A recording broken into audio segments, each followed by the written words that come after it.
In the United States, ranchers are just dropping like flies. In the U.S., we've lost over 500,000 ranchers since 1985. We right now have a monopoly in our country. Almost everything has to go through 4 companies. These are billion-dollar corporations, 2 of which are based in Brazil and 2 in the U.S.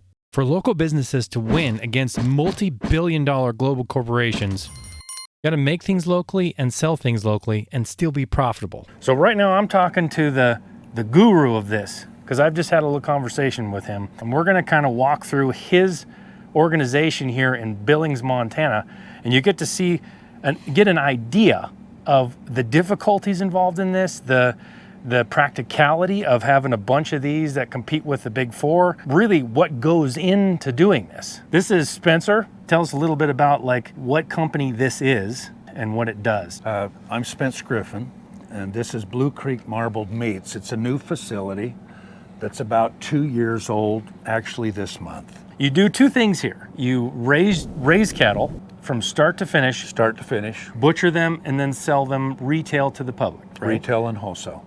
Retail and wholesale. So wholesale would be to restaurants and grocery stores, correct? Mm-hmm. And then the second thing you do is you have your facility open to ranchers coming in here, having their cattle slaughtered so they can sell them, right? So that they can do in a different way what I'm trying to do. In a different way, meaning what? Maybe on a smaller scale. Smaller scale, right? But they at least have a place to do it. So let's go in and we'll talk about this more. So you kind of go this way for shipping.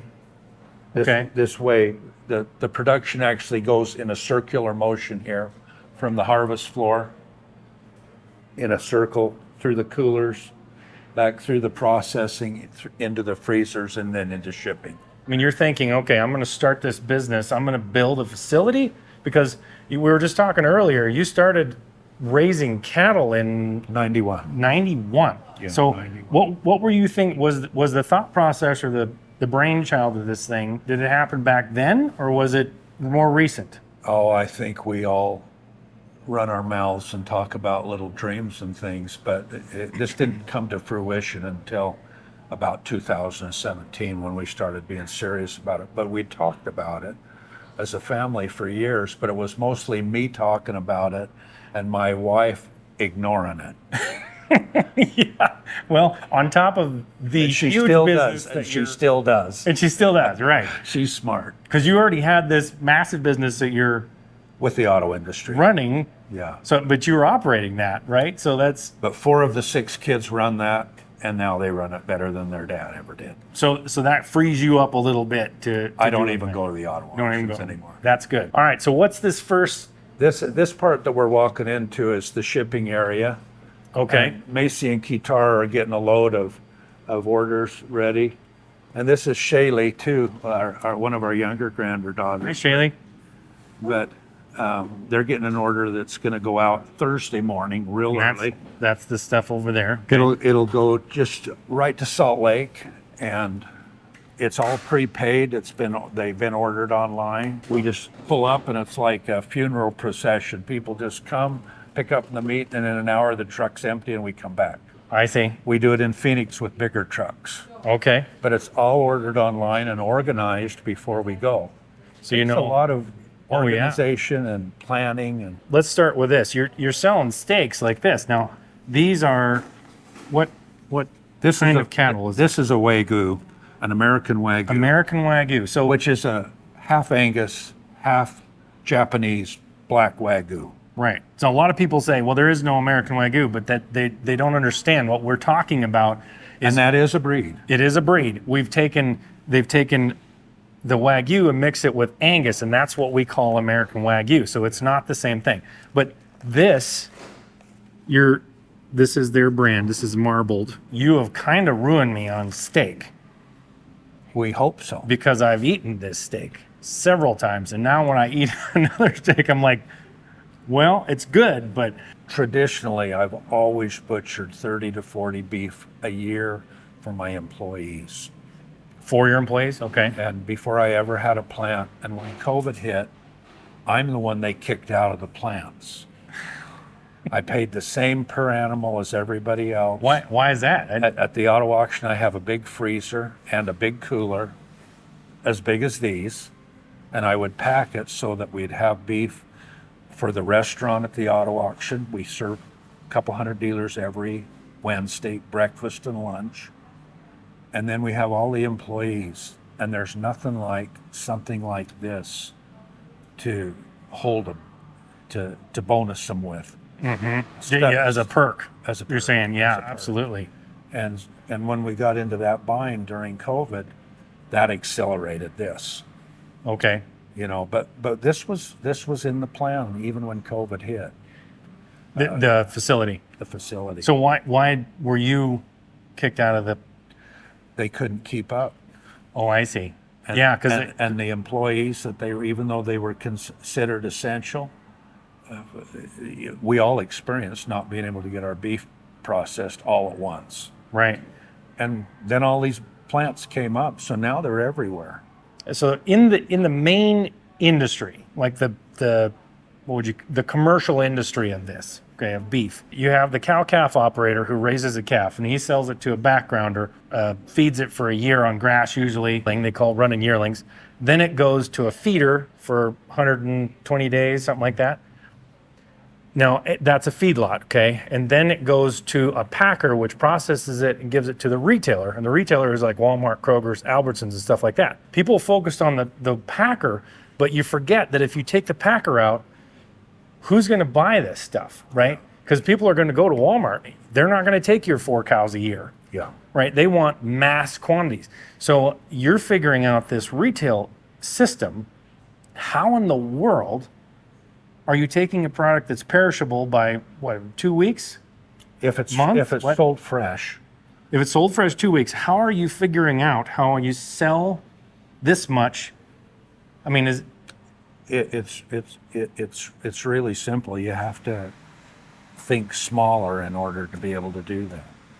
Starting out a couple years ago, if we could have marketed 2 beef a week, we were doing really well. We were shipping most of our other beef to the fats, mostly to Jerome, Idaho, which is the best company we've found to do that with for us. Mm-hmm.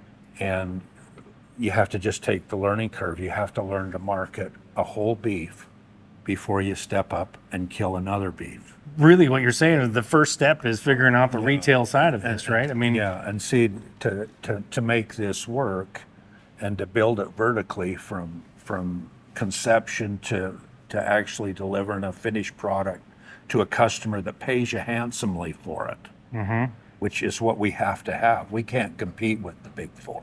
not on price, And 'Cause they if you can't start- compete with us on quality. on quality. No. And I'm not the only one raising great beef. There's a lot of people in Montana and Wyoming that are raising some of the best beef in the world. But we can compete with them in quality and integrity. Right. If they go in and they build beyond their capacity to finance or to grow, they're going to go broke. Yeah, what he's saying is you can't have, here, let's build a facility that does 100 head a week, meaning kills 100 head a week and processes it. And then you have ranchers that are going to give you that beef, but you don't know where to sell 100 cows. You can't just sell, this is not the only cut of a cow. So Anybody can sell a ribeye. it's not hard to sell certain parts of a cow. It's selling the entire thing because you got to sell this part of a cow, which doesn't go. A restaurant that serves this doesn't serve that. It doesn't serve, whatever else parts of the cow, right? So that's And half of your animal is the trim right. in weight. Mm-hmm. And In weight. So that's what you have to learn to market. And there are hundreds of us even in Montana, trying to learn this right now.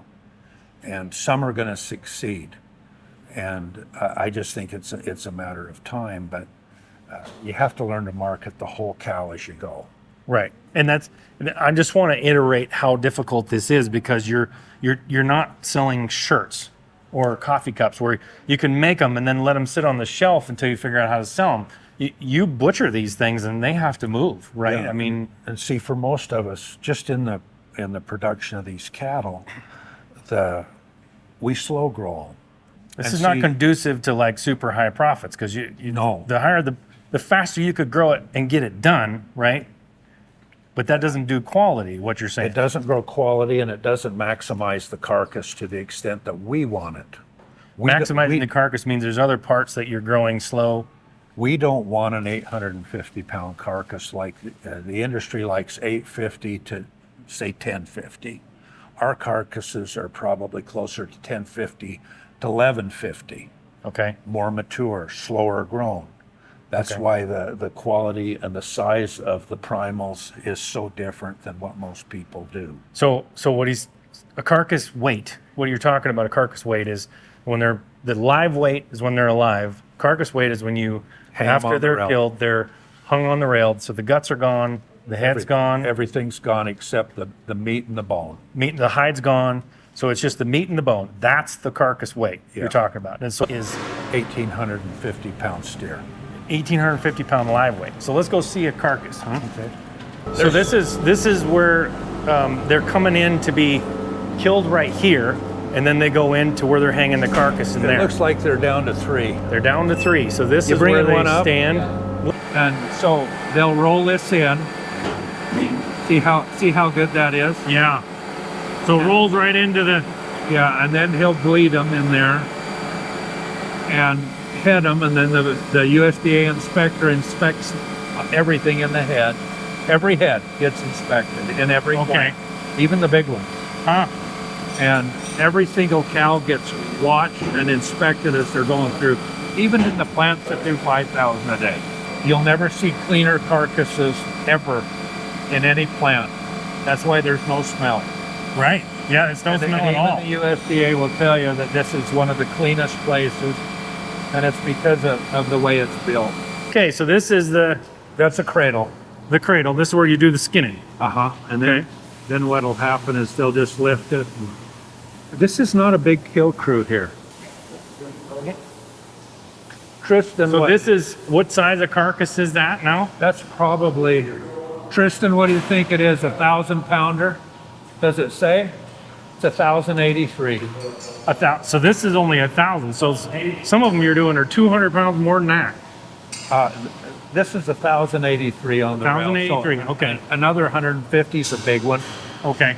And that's where they'll be by the time we finish this pen. This is kind of a perfect carcass right here. Okay. And this is an Angus, And this is just Angus. straight Angus. So now you started breeding for these genetics when you were, you said in 91, right? Actually, probably more like 94. Started raising cattle in 91. Okay. Started raising registered cattle about 94, 95. Oh, so you went to registered cattle. They're all registered, Okay. and they're the seed stock. And since So what is seed stock for people that don't understand that? seed stock are the cattle that ranchers buy, where they buy their bulls or they buy heifers in order to enhance their herd quality. So seed stock is just buying for breeding. Yeah, and Yeah, Montana has more of the best. They have more amazing seed stock growers than maybe any state in the country. At least we live in here think that. Yeah? Nebraska would tell you different. Well, I'm sure, yeah. They would all want to say the But in same thing. Montana, I think that some of the very best Angus cattle in the world are from here. But I think that a combination of genetics coupled with the good husbandry habits of ranchers. You're talking about Most ranchers are really good. Having the inputs that they need, having keeping them on simple the right grass, things, keeping them fed clean, right. clean Yes. water. But I think that the management of the cattle, and then even in the process of the slaughter itself, stress-free. You saw how stress-free that was. Yes. And that's a big difference because the more stress you put in an animal, it comes out in their fat especially. Yeah, and in those big plants, when they put them on those belts, it's a different thing. We just walk them in, it's quiet, it's done. See, 90 seconds later, that steers. Yeah, they're cutting them down, and I just think about the difference between this, where you're moving 20 head through a day, right, one at a time, versus I flew over one in Kansas that had 170,000 head in one feedlot. Yeah. there's no way you could manage that in the same way that you can in a smaller operation. That's true. One of the parts of regional, operations, and it is the other part is where the money goes. You're keeping the money here. We used to make things locally and regionally, and we used to sell them locally and regionally. And what that does is keep the money in your community, which turns over many, many times.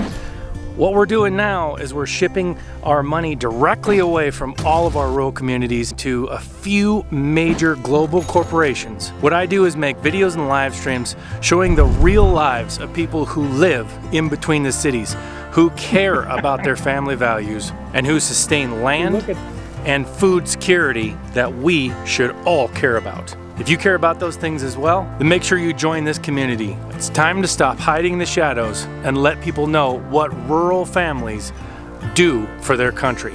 Yeah, and see, everybody's played a role in this.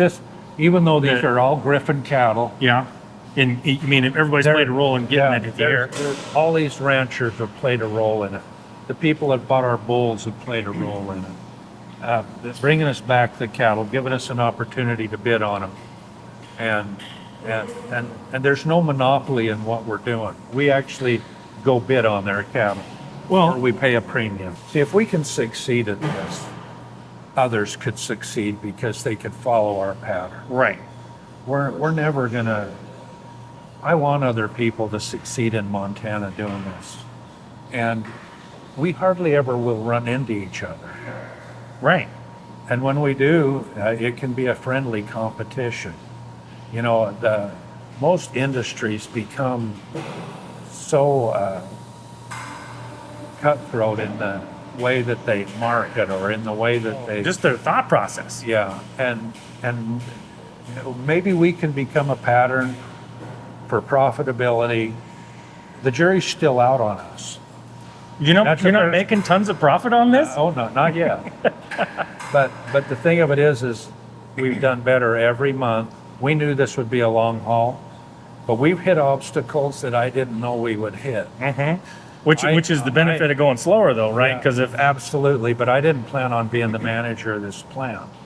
I was sure I could find one guy in the industry that would come in and run the plant. Probably the management is all going to come from within this group as we increase it. This plant will never be bigger than probably 35 employees. If we go to phase 2, it may go to 60. We'll never be bigger than that. Right. And so we're just a speck. But what we want to do is, but think about it, if we become that speck that can do 80 to 100 a week of these high-end cattle, that's only 20 a day, 4 days a week, or 5 days a week. What will happen is we can become a pattern for others to succeed. Mm-hmm. But even that little business in this high-end market will be a 25 to 32 million dollar in today's dollars business a year. Right. Right now In Montana. in Montana. In the state of Montana, not in Brazil. Montana. And it's never going to be a big deal, but it could really be an authentic, superior deal for a family. Mm-hmm. You can, And the small time people who want to sell retail can get started by using this facility then to have their cattle butchered. yeah. Correct? And see, when you come into this is the drip cooler. These were all harvested this morning, Okay, these are all Okay. this morning. and they'll finish out the day in here.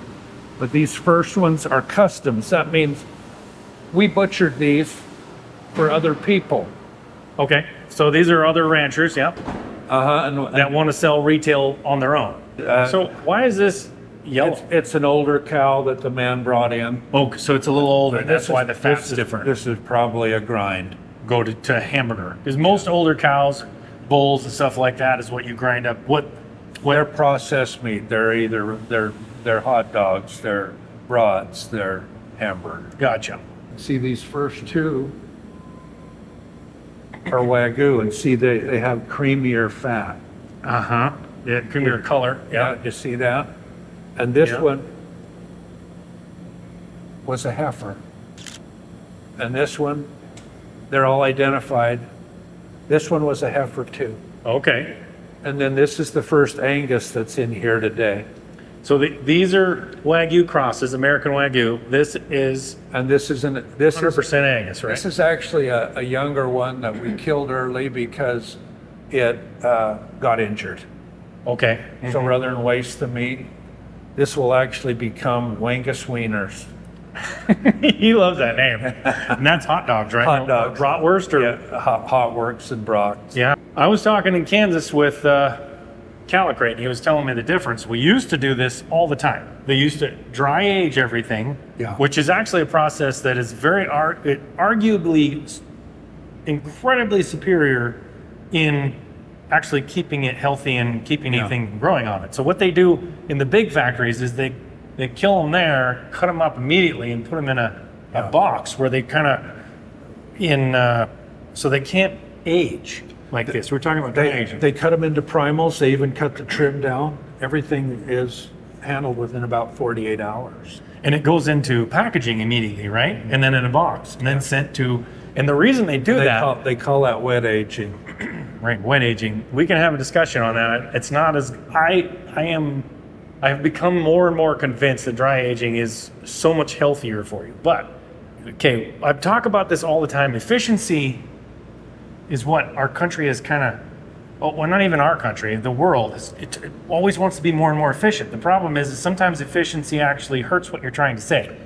So It can affect quality, especially. it can affect quality because this hanging, takes up a lot of room in like this. When you cut it in the primals and put it in a box, it's easy to stack, it's easy to put in a truck, which that is more efficient in a way, but it doesn't mean it's better for you in any way. When do they come into here? Those will come in 2 days. 2 days. So they go in the drip cooler for the first 2 days, then they come into here and hang. Yeah, So this is the aging process in here. Yeah, and what you have here is cattle that have been here 14 days. Some of them have only been in here about 7. Okay. So this is the marbling. Marbling, I've said it before, marbling is the fat that's inside the meat, Yeah, not on the top here. It's in there. So that's how they get that is the slow feeding and the slow growing, right? But even with this slow feeding, see these cattle, we'll go look a little later and feed, but notice that the fat is not real thick on these. Yeah, on the top. It's really consistent, and it's because of a lot of times you'll see fat this thick on cattle because they fatten them too fast. Trying to get that growth too quick. Sure, and by So they put on fat, but it's not. By growing them slow, first you build the structure and the frame, and then you start putting meat on it, red meat. And if you feed them right, you'll start putting little specks of marbling in most Angus and really in Wagyu. We probably have 600 more in this beef than other people have in beef that they've hurried $600 in feeding. because they're feeding them longer. It costs $4 and almost 70 cents right now to feed 30 pounds of grain. Right.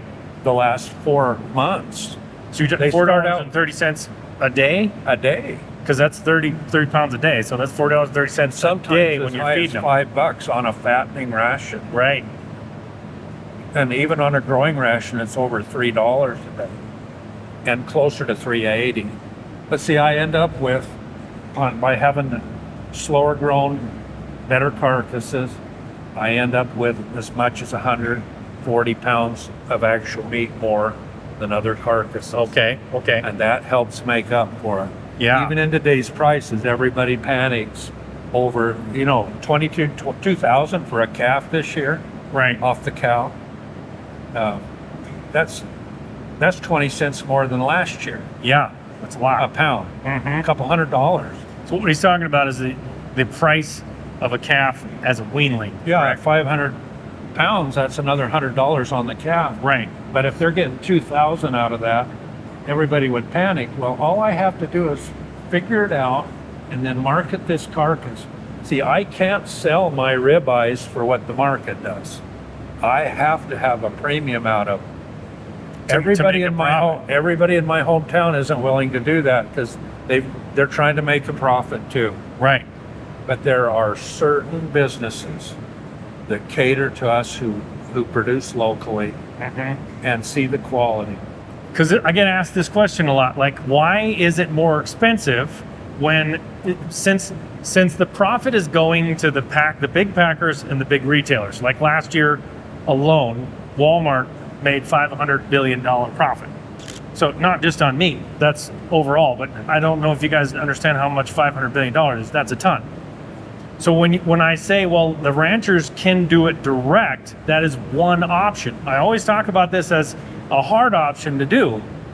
And people wonder, well, why is it not cheaper? Because you're cutting out all this stuff. Well, the problem is the packers are buying millions and millions of dollars worth of stuff, shoving it through so fast with the dollar in mind. So they're doing everything to cheapen that up, even by importing beef from Brazil all the time. Whereas if a rancher does it themselves, there's more expense there because they're only doing 20 at a time. So all the costs are spread over 20 instead of spread over, what do they butcher a day in a big one's 5,000. So 5,000 cattle a day versus 20 a day. That is a big difference, spreading that cost over them, right? And see, in the beginning, it's even less than that. But I have to be able to, I don't know what a packer makes, but say he makes $80 on a head.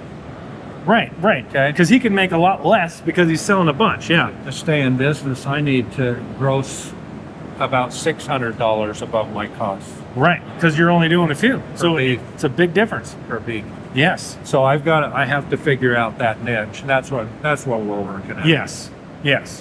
Doesn't pay him. And the other thing is, I'm not using my meat as a cost leader like Costco does. Right. See, what they sell for $13, I need to get 23 out of it. So what do you mean by a cost leader? What are you talking about? Like to sell hamburger below cost to draw the crowd to buy 100 other things. Right. That's smart. That's what he's talking about. Because It's actually smart business. It is. They can make more profit on other items than they can on beef. So what they do is they sell they can sell something that, well, why is hamburger $3 a pound? Well, one thing, and a lot of it's imported. The next thing is they don't have to make a profit on it. They're just using that as a sale item to get people in the door. Now, I see you got hearts here. Now, in this country, we don't, a lot of other countries, they eat all this stuff. We're wasteful. Yes, we're very wasteful in that way. So, heart, what do you do with these? They're going to go to a company in Bozeman that makes dog food. That is unbelievably clean. Yeah. How in the world? It's because of the way we wash them and everything, and then they stay in the tubs and they'll be packaged today. So these will be packaged today. Yeah. Do you ever eat one? Have you ever eaten one? Oh yeah, I've eaten. Is it good? I like liver and onions better. Yeah? But my kids and wife won't allow me to cook it in the house. Oh, I bet it smells good. Yeah. But I was raised on it, so I love it. My dad was raised on it. He hates it. I love it, but I know how to cook it, and I'm a good cook. Right. Okay, so the next step is you've got the carcass coming in here. So this is a heifer that's under 30 months old. That's its tag number, and that was his carcass weight. So how are you tracking this? We do it by the tag of the cow. Tag number? Okay. And you have a computer system for that, or? Yeah. Yeah? Yeah, it all goes into the computer. Because and I suppose you have to do that when you register them. Yeah, and see, register them anyway, right? We do that, and then all the meat goes in on the tag number into Vista Track, and every piece of meat off of this carcass is tracked. Look at these tenderloins that are going off. Wow, that's a tenderloin. 7.5 pound tenderloin. 7.5 pounds. So, man, this is the tenderloin. So it's underneath the back strap. Yeah. Right in there. Okay. So, and that's 7.5 pounds. Yeah. That's a big tenderloin. That's a big tenderloin. Yes, it is. And the bigger beef, it'll get as high as 8, but that's a big tenderloin. Wow. He's cutting down a tri-tip right there. A tri-tip. Now they eat a lot of that down in like California and stuff. They do it. Brazilians like it too. Do they? So what steakhouses here? What is that? Is that part of the flank right here? Robert, tell them where the tri-tip comes from. Right there. Oh, it's right there. Yeah. So it's a little part of the. You'll see the triangle part of it right here. Oh, okay. Okay. Kind of see the. So it's a kind of a piece right off of the hip there. Yep. So your ribeye is 7 bones from the 5th bone. Down here? Now this is your ribeye. Right Oh, okay. Gotcha. The whole in between your hands. This is your New York. Okay. The top sirloin. Is right there. Okay. Flank steak. Chuck roast. With brisket. Right here. That's where the brisket is. Here's your arm roast. Okay. And your teres major is in behind this muscle. Okay. This is 2 whole beef going out to a grocery store today. They cut all their own steaks. So we send them the primals like this. So this is a primal. This what is we call a primal. primal. So you cut the main thing, but you don't slice it into. Yeah. That's what you're saying, primals. Okay. This is how the grocery store takes their grind. It's a quartz grind in a 10-pound bag. And they open these up and do one more grind. So you've seen the real beautiful grind in the showcases. Yeah. That's what they start with. So they want to do one more grind because it probably looks fresher, It's more pliable and moldable. But, I see. And it makes that real pretty little grind Gotcha. that they love to show. But that's how they get it. I see. She's. Wrap them up. These are a skinless hot dog. Okay. And these are made with really high quality meat. So this is just the same as you would. This is chuck roast meat. This is chuck roast. So you use chuck roast meat in your hot dogs. Oh yeah. Oh my goodness. And bottom rounds, but all the fat comes from the front end. Like So this is the same as the regular industry, right? That's Fat- what you find in hot dogs. yeah. This is one I eat them cold going home with my Diet Coke. Yeah. So Wow. But we make a natural casing with jalapeno and sharp cheddar cheese in it for a brat. What are you making there? This is a brat with green onions. Green onions. But look at the quality of that meat. Oh man, Can you it's see it rich? Yes. There it is. Oh yeah. I'm gonna cut away just for a minute because I'm gonna cook some of their brats and see how they taste.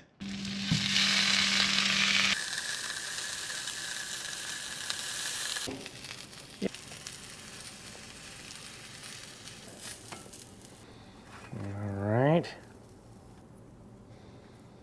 Okay. Lord, we just thank you for this day and for this food, and we ask you to bless it, make it nourishing to our bodies, and thank you for these people who prepared it. In Jesus' name, amen.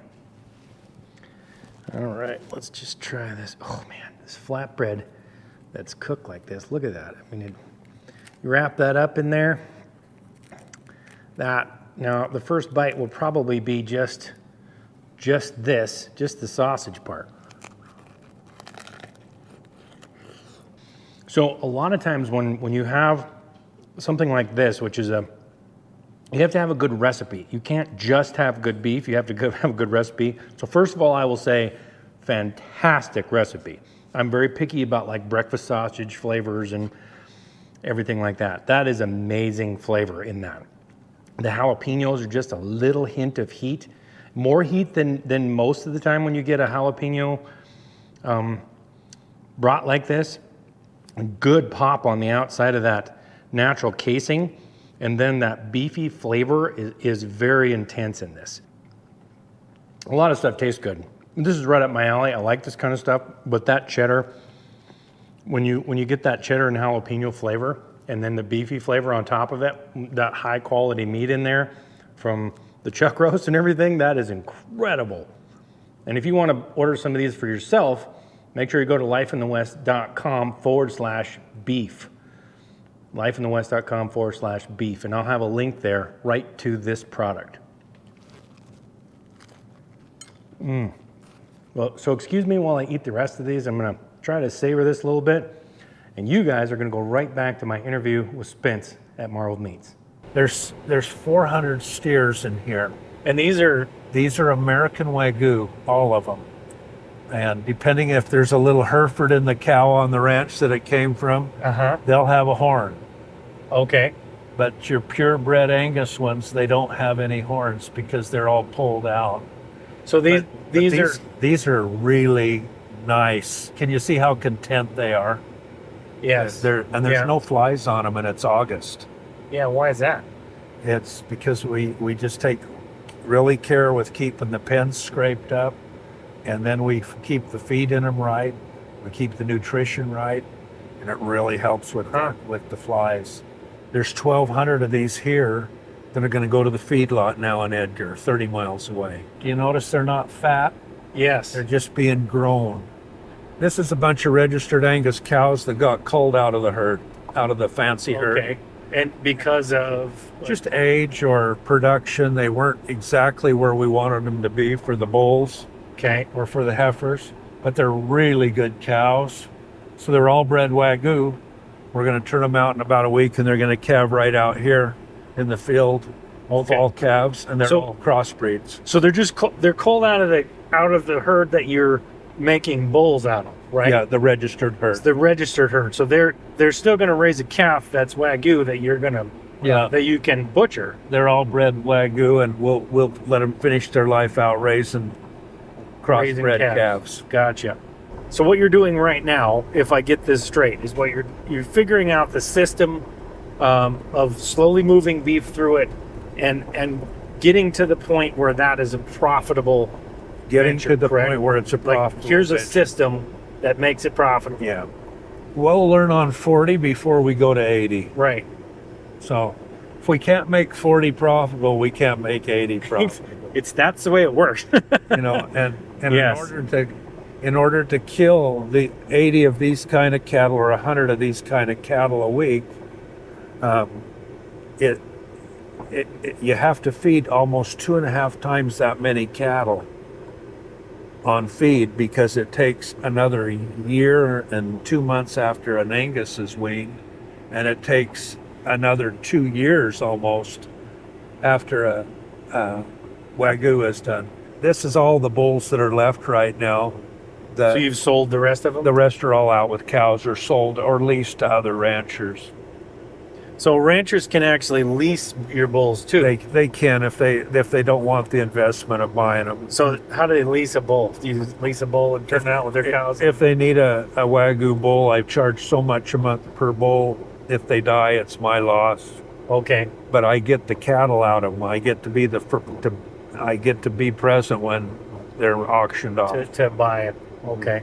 So if I sell bulls and lease bulls to ranchers that I want to buy their calves. Okay. But I also, if I know that there are 300 really good calves that are genetically sound like mine, I bid see. on them. Gotcha. I am not claiming that I control the genetics 100%, but I really do control a lot of them. Right.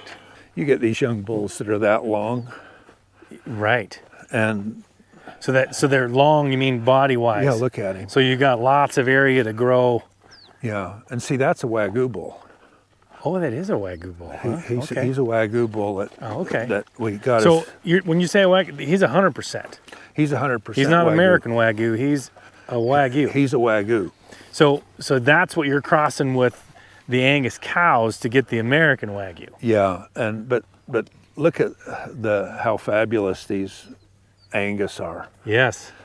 The best breeders in the world, and there are good breeders in other states, but Montana predominantly has the best ones.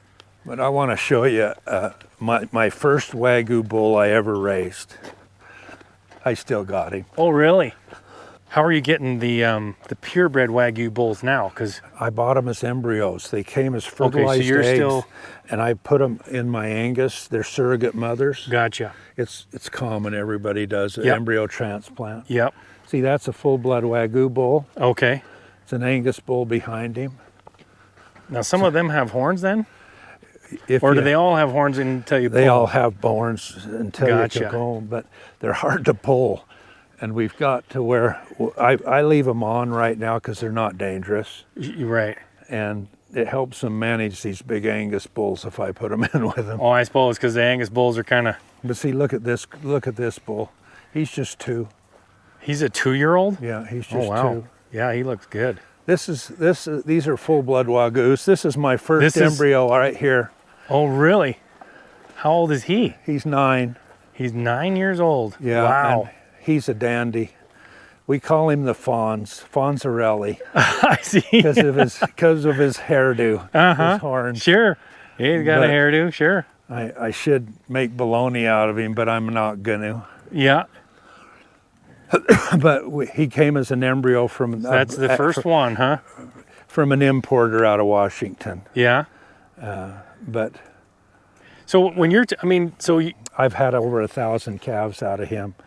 the thing about, so 1,000 calves out of him, but are you using him for Artificially. semen too? Uh-huh. So they can't breed that many, but if you're, sorry, I keep bumping into you, I must be walking in a crooked line. He's, but you put him out with cows and then you can I get clean semen 'em. out of them. Yeah, And then, I take him to a stud and they draw semen, but he's retired now. I've got plenty of semen up on him, but yeah, I'm just letting him be. yeah. So He might even get a grave. He might, yeah. The first one, huh? Might as well. So the thing about this is so when you're butchering right over there, Right okay? there. Right there. We're right next to it. Everything is happening in Montana right here, but this isn't a quick process. No. So you have that. So you put an embryo when you start out. Let's just say If I put an embryo and it gestates for 9 months, right. okay, and then the calf is 7 or 8 months when you wean them. Right. So there's 15, 18 months right And there. then on a Wagyu, they're fed till they're 3, so it's another 28 months. 28 months. And it's a 5-year process. So it's a 4 to 5 year process before you get paid a dime. And it's all investment, and that's what a lot of people don't realize. Oh yeah, that's investment for a long. How many people can just not get paid for you're turning what you're growing now is going to be sold as meat 4 to 5 years from now. Yeah. That's a hard thing so you're dealing with the market 4 to 5 years out too. Yeah, exactly. Which is why something like this, even if when you're selling direct to people, what the difference that makes to a rancher or to somebody like this is they can kind of say, well, I'm going to charge this much. Whereas if you're raising commercial cows, you're letting the market decide. Yeah. And you're investing right now to whatever you don't even know what you're gonna get. See, I have to know my costs enough to know what I have to sell even the ground beef for. Right. I have to know what I have to get out of the tri-tip that there's only 2 of them on a cow, or the hanging tender that there's only 1. You know, I have to figure that out. The other thing we do is we don't keep it just ourselves. When I see really good genetics, there's 2 bulls in here that came from the Vermilion Ranch. I've bought out of the Sitz Ranch up in Harrison, and I only buy in the top end of their herds. But I spike these genetics with all the traits that I like, balanced breeding where the carcass in it is inevitably what we want. And in order to do it, no man is smart enough to do it himself. At least I don't think so. Yeah, you gotta. So but I really try to buy more local. You can tell how gentle he is. Oh yeah, absolutely. So the Wagyu are not very aggressive then. They can be, but you don't see any Angus that are aggressive here. We get them once in a while, Yeah. just like a family gets a out of control one. We call them. Just get rid of them because they're really hard to deal with. If you got an aggressive one, It doesn't matter how good they are. It's not worth it. There's so many good cattle that are like these. Right. Because we're standing right here in the pen with a bunch of bulls. I mean, Yeah. if I've been around a few that would try to tip your horse over, and in the past, and they're the those ones are that- nasty. They should be baloney. Yep, because they'll kill somebody. Yeah. I can't imagine the old cowboys because they used to deal with them longhorn. They thought it was fun. I think they did. I think they thought taking their life in their hands was fun because that's what they were doing. This was a dirt road when I bought this place. Ben bought it while I was on the mission with Jeannie in Phoenix. Okay. So he bought it in 17, just before we came home. But this was a dirt road. And the county told me if I'd build this, that they would pave my road. There you are. Well, They paved it right to the door. Right. And the reason they would do that is because they want a business, right? Businesses are things that put money back into a community. That's what I've been harping on this for now over a year, is that we have done things in the name of convenience and efficiency, like Amazon. I use Amazon all the time, right, to buy things. Yeah. But where's that money going? It's not staying in our community. It goes straight to It goes out of Bezos. state. I came here at 22 and my wife was 19. We had a newborn baby and a year-old son, 2 sons. Broke. Right. We were going to come up here, earn a little money, and then I was going to maybe go back to college on the Wasatch Front. And I started cleaning cars at the Chevy store. And the old owner of that store, he was about my age now. Okay. And I was 22. He only lived a couple of years. He kind of gave me a hand up, taught me how to build a little payroll and how to do a few things. Even though my dad had taught me to work, Mr. Anderson taught me how to be a businessman. And it even went as far as trying to teach me ethics. He'd tell me that if people were going to give me most of their waking hours, most of their life, that I needed to treat them accordingly. And this is back in 77, when very few companies gave health insurance, very few companies gave paid vacations, let alone matching a 401k at any level. Right. And he was doing it then. And he told me in no uncertain terms that how unethical I would be if I didn't share the wealth with the people. Greatest lesson probably I ever learned. And he wasn't of my faith, he wasn't of my family. And he used to come back and smoke his cigarette and talk to me while I was working, while I was cleaning his cars. And just say, man, I like the way you work, Spencer Griffin. Nobody had ever complimented me like that. Right. And I stayed a year. So you have different rations then for different stages We do. of the feed, okay? See, these cattle, you see they're just growing. They look like teenagers. Yep. And if you look at their feet, everything's in good shape. If we get one injured, we handle it at the time of the injury. I will always doctor a calf. I'm going to save a calf, whether they go in my program or not. Right. And in reality, if I give something an antibiotic, it's out of it in 90 days. Yeah. And people don't believe that, but I know, but it's really true. yeah. But in our program, if they get treated for something, they don't stay in our program, but they go on and they become something useful. But none of our cattle have implants, hormone implants. Gotcha. Mm-hmm. That's something that even I believe in. You mean that you don't believe in? And it's hard to find the cattle, the ones that I'm buying. They know I don't buy implants like rail growing. Yeah. And I'm not saying there's anything wrong with that. Right. Because they're maximizing what they're trying to do to be profitable. Well, and they're selling them. They're trying to get the most pounds on them they can by the time they wean. And it takes so it's me. a different. I want the slow grow anyway. But see, I'm putting the frame in these to be able to be those big carcass cattle that are on the rail. But So if you look at this feed, and it's wet. So this is silage. This is silage, and it's fermented, and the hay and the silage are grown right on this place. We buy our corn from a farmer in Laurel. Oh, Laurel. And Okay. we bought all of his corn last year. Really? I know. He's right along the highway there? He is, but there's several of them that Okay. are. But we have a deal with a local guy. The only thing we bring in out of state is our mineral supplement. Okay. Because it's the best buy in a molasses base. Yep. And distiller, which comes from the alcohol. right. plants. Which is the It's like byproduct, It's right? a byproduct of corn. It's like sugar to the cattle. Right. They get a pound a day each of that. But this even smells good. Let me smell it because it's wet because you're not.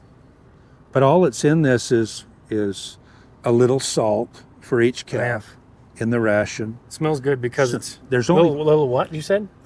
Salt. A little salt. Okay, a little salt. And there's 2 pounds of corn and 1 pound of distiller. Okay. And that's all they get. And see, these won't go on the first finishing ration. There's a step up, and then there's the finishing ration. And the step up probably gives them about 6 pounds of corn a day. Okay. But these cattle, these Wagyu crosses, till they're 22 months old, 20 months old, they're not going to get pushed. They're going to get pushed the last 6 months of their lives.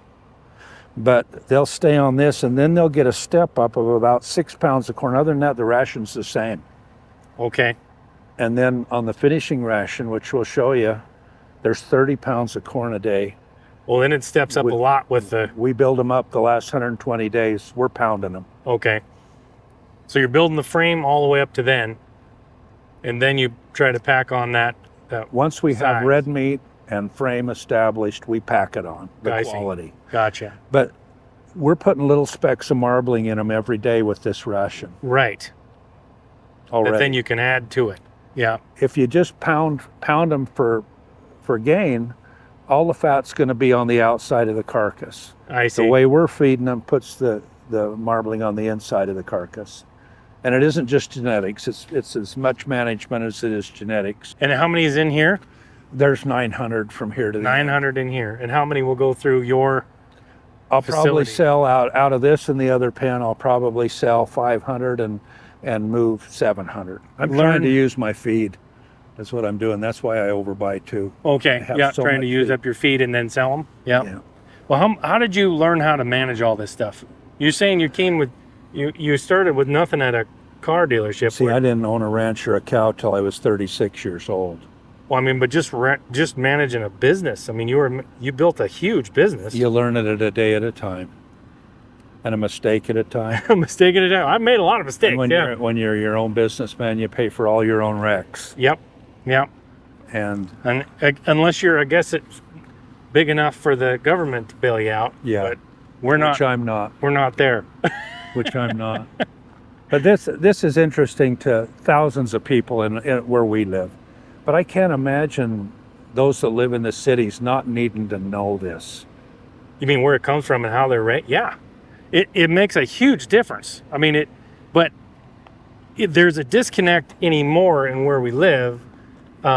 Just because you live in you're born in a city, a lot of people, I think like 60% or something of kids never see a cow in person. And see, you witnessed how we harvest them today. Yeah.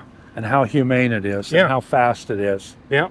And even how after they've been harvested, how we treat them after. Yeah. And it's all a process, and it's all been learned. We've had to learn how to feed. We've had to learn how to build it. We still haven't got it all down to a science.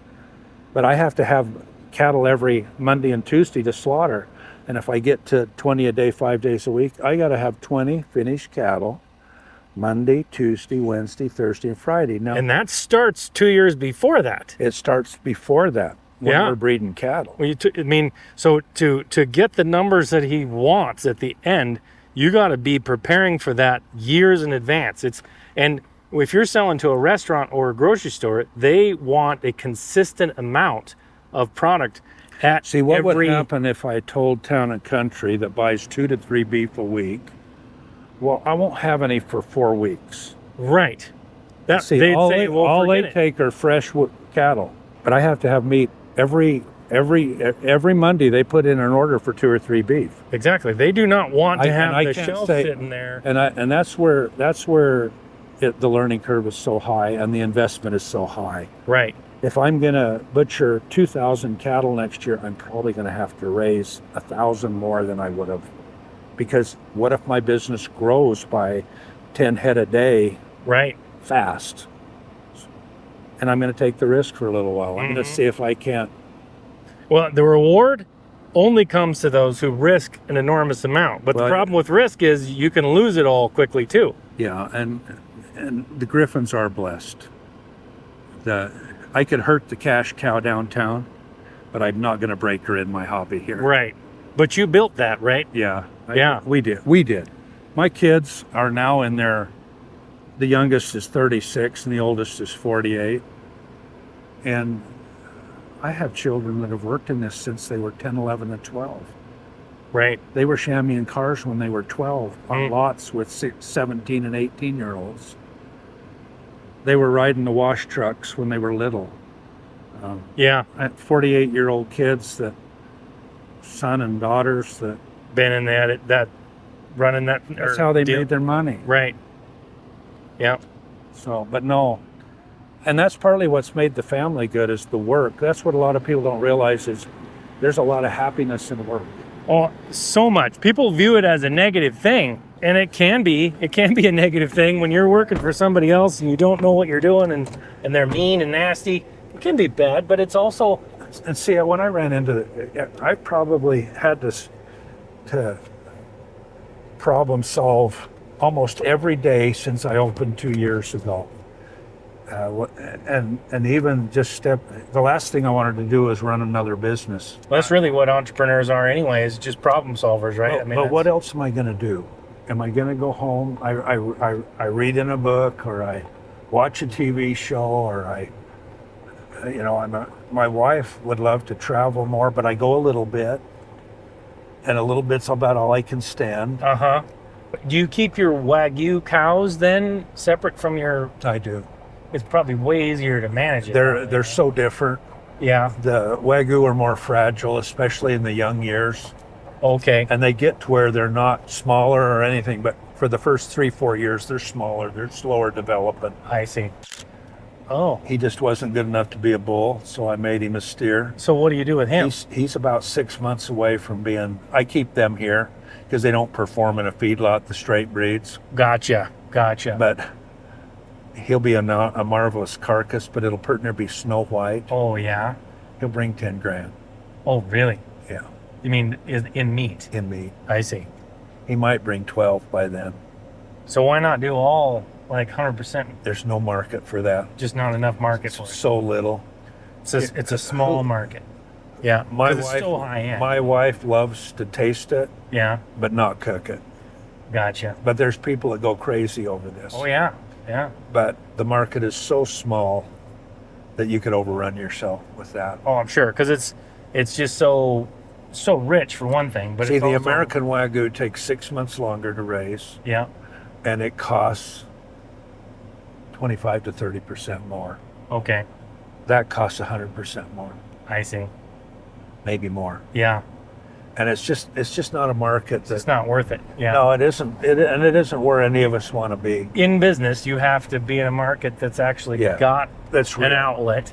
And see, demand. I can sell 3 Angus for every 1 American Wagyu. Oh, okay. See, if you buy an American Wagyu New York strip that's $30 a pound, and it weighs 20 pounds, that's $600. Wow. Yeah. And so they cut that into a dozen steaks, and they got to come out on it. And the big restaurants do. Right. Okay. Right. The ribeyes are bringing $37 a pound, the bone ends, Oh, really? and they weigh 24 pounds. Wow.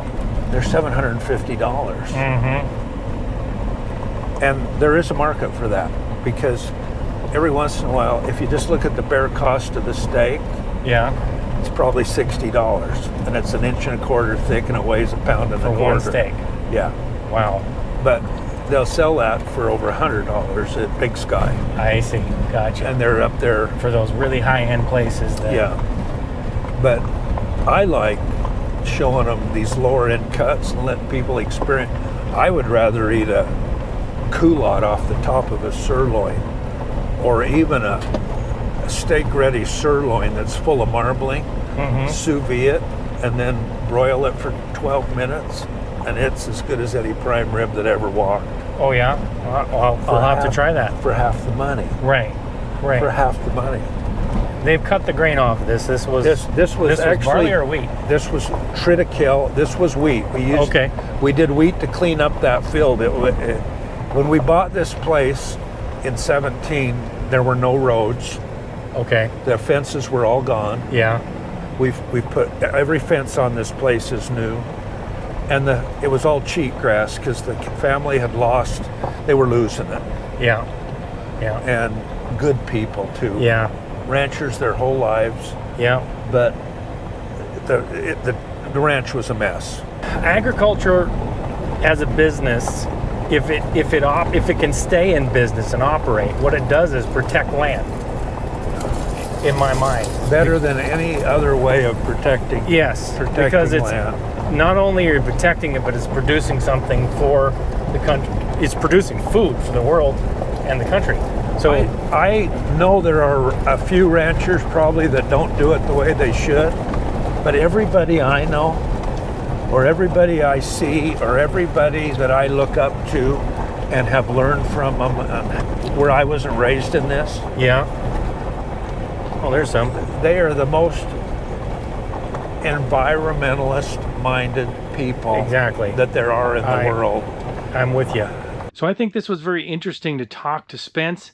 Marbled Meats is a first-class outfit, and obviously they came in with the money to be able to do this on a little slower pace, build it, and then figure out the process for becoming profitable, which is quite a bit different than if you start from nothing. We definitely need businessmen like Spence in this industry coming in and building out the retail aspects of this beef industry so that places that start up actually have a way to market their beef directly to customers. We need to figure that part out first. So if you want to buy some meat directly from Marbled Meats, where all the beef is born, raised, and butchered in Montana, you can go to lifeinthewest.com/beef or click the link in the description and go right to those products some of those products that I tried, and possibly a package of meat in the future that just has my name on it.